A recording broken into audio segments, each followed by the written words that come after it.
Welcome. I'm going to tie a balanced leech. It's either balanced leech or balanced minnow to fish on Pyramid Lake.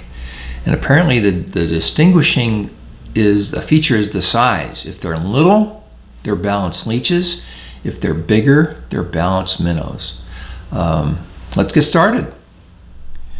So here we go. This is the idea of what we're going to tie here. And I hope you can see it all right. This is it's a jig hook. We have a bugger style fly tied here. Here's the eye of the hook, and then we have a cone and a bead ahead of it. And the idea is when this is like this, it's tied on your leader under an indicator, it will ride level in the water. And this is pretty cool. I heard about these things, read about them being used over in Pyramid, and a friend of mine is going over there, so I'm tying some up for him. So let's give this a try.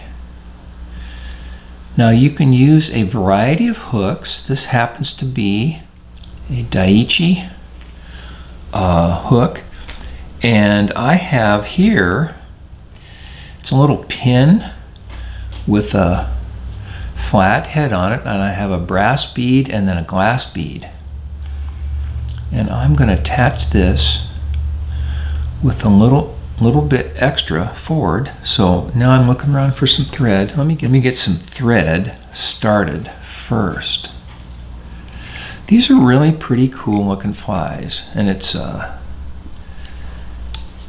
something that I think using jig hooks on trout flies under indicators, probably some folks have been doing it for a long time. I've only been aware of it for a few years now.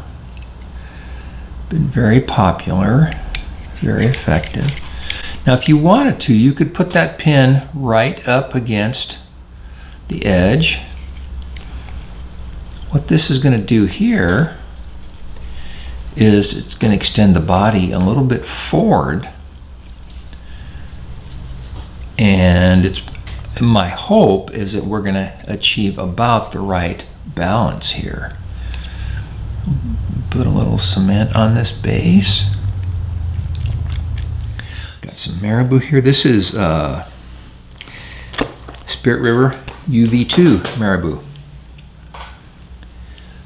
It turns out they're just about right. Now I'm going to try a little bit of flash, this ripple ice fiber. That's way more than I want. I really don't want much. I just want a little bit. And put on both sides of that tail. And then trim it. Now I want I don't want that part up there to be too skinny. So I'm going to go up here, and by the way, this the dubbing I'm going to use is just perfect for this. And this is the Whitlock dubbing blend. And I'm mixing a couple of different colors of green. So you got a darker and a lighter.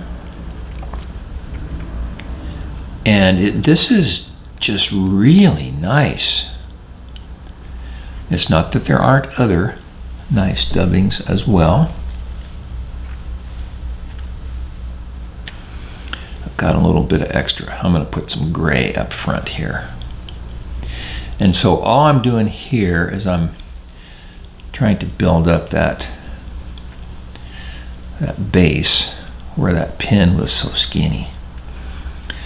So now I'm looking around for my dubbing twister. There it is. So I happen to be using a 140D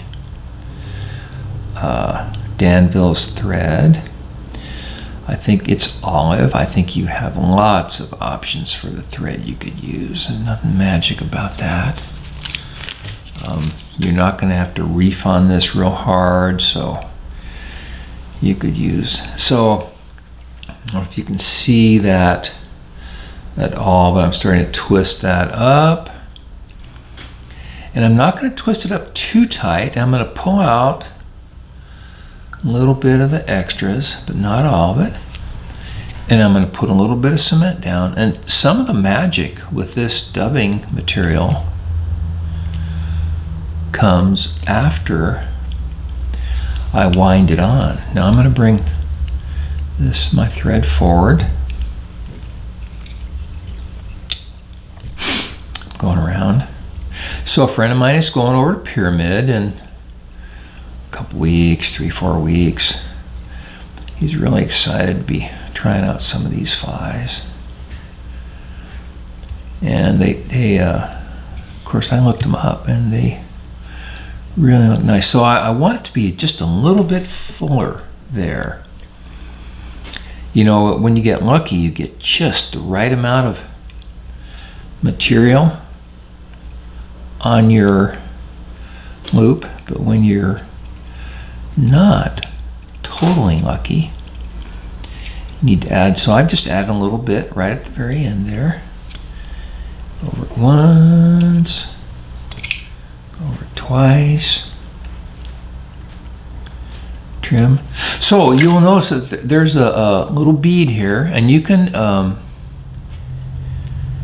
I don't even know what size bead that is. The point is you will adjust your bead size to your fly size. And there's a brass bead out in front, and then there's a glass bead there. And that glass bead is really kind of sparkly. It's translucent and sparkly. So you could also tie this, you could also use an Angora type, an Angora goat type dubbing. But what I'm going to work a little bit of magic here with my dubbing brush.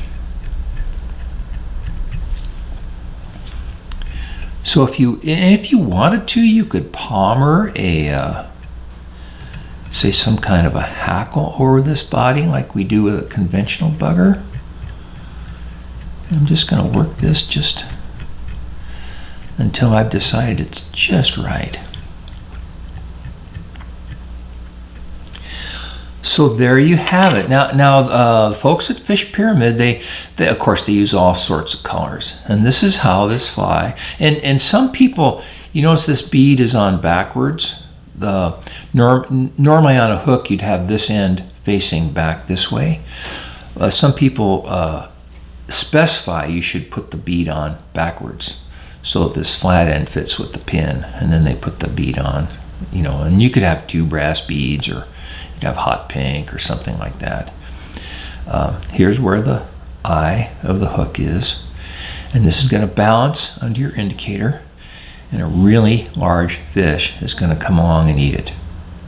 So I hope you've enjoyed this, and hope you have fun out on the water. Thank you for joining us.